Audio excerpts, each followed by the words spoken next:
Bonjour ou bonsoir, selon l'heure à laquelle vous nous regardez. Je suis votre chroniqueur audio et animateur de podcast à l'ODJ Média. Je suis chargé de vous lire aujourd'hui, avec une fidélité totale et absolue, la chronique de Mamouna Charki. Nous plongeons au cœur d'une actualité climatique sans précédent. Le déluge qui a frappé le nord-ouest du royaume, mettant à l'épreuve nos infrastructures et notre solidarité nationale. Ce sont des images que l'on croyait réservées aux archives d'un autre siècle ou aux bulletins météo de contrées tropicales. Pourtant, depuis quelques jours, le nord-ouest du Maroc, et particulièrement les plaines fertiles du Garbe et du Loukos, offrent le spectacle désolant d'une mer intérieure. Sous un ciel de plomb, la terre, gorgée jusqu'à l'écœurement, a fini par rendre les armes, transformant les oueds bienfaiteurs en torrents dévastateurs. Entre une mobilisation étatique spectaculaire pour sauver les vies et l'urgence d'une reconstruction post-traumatique, le bilan humain, heureusement préservé du pire, cache une réalité sociale poignante. Derrière le chiffre froid de 143 000 personnes évacuées annoncé par le ministère de l'Intérieur, il y a 143 000 histoires interrompues. L'auteur ajoute qu'il y a ces familles de Tétouan ou de Sidi Kassem qui ont vu l'eau monter dans leur salon en pleine nuit, emportant souvenirs et sécurité. Il y a ces fellahs du Garbe, le grenier du royaume, qui contemplent aujourd'hui leurs champs noyés, conscients que la récolte de l'année, et avec elle leur subsistance, vient de disparaître sous la boue.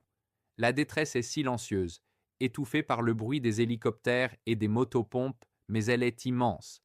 C'est la souffrance de l'arrachement, celle de devoir quitter son douar, sa maison, souvent construite à la sueur d'une vie, pour se retrouver dans l'anonymat d'un centre d'accueil provisoire.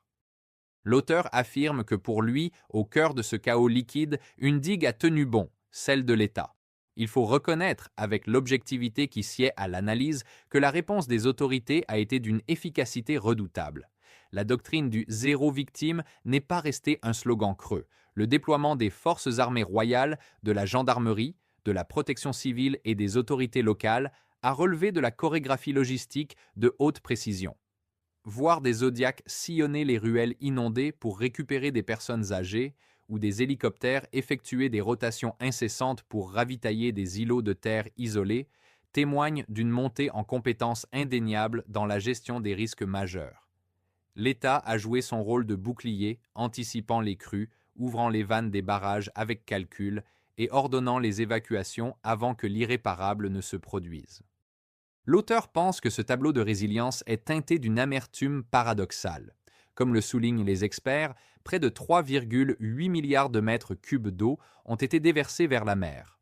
Pour un pays structurellement assoiffé, qui vit sous la menace constante du stress hydrique, voir cette manne céleste se perdre dans l'Atlantique faute de capacité de stockage suffisante ou de saturation des sols est un crève-cœur. C'est toute la complexité de l'équation marocaine, gérer la pénurie hier et l'excès aujourd'hui, dans une alternance climatique de plus en plus violente.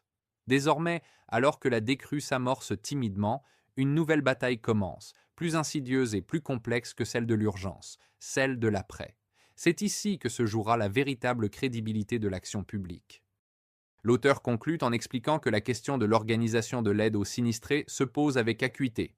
Si l'évacuation a été un succès logistique vertical, la reconstruction et l'indemnisation devront être une réussite horizontale, sociale et humaine.